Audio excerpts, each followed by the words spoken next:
আজকের রেসিপি বন্ধুরা, মাঠে গিমের শাক তুলে নিয়ে এসেছি। গিমের শাক, আলু, বেগুন দিয়ে নিরাম চচ্চড়ি বানাবো।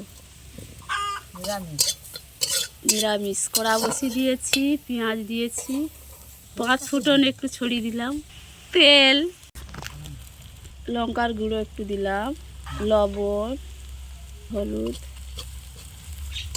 আনাজটা তুলে দিলাম।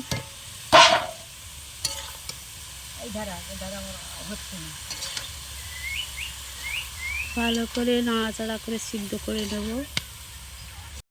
চচ্চড়ির আনাজটা ভালো করে কষিয়ে নেব। সর্ষে বাটা একটু দিলাম,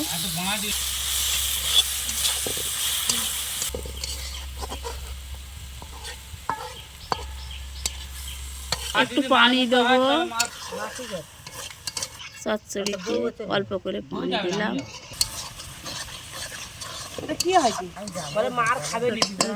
চচ্চড়িটা হয়ে এসছে, এবার নামিয়ে নেবো। তিতো চচ্চড়ি বন্ধুরা, আজকে রান্না বন্ধুরা তিতো চচ্চড়ি, আর এটা শুশনি শাকের ভাজা।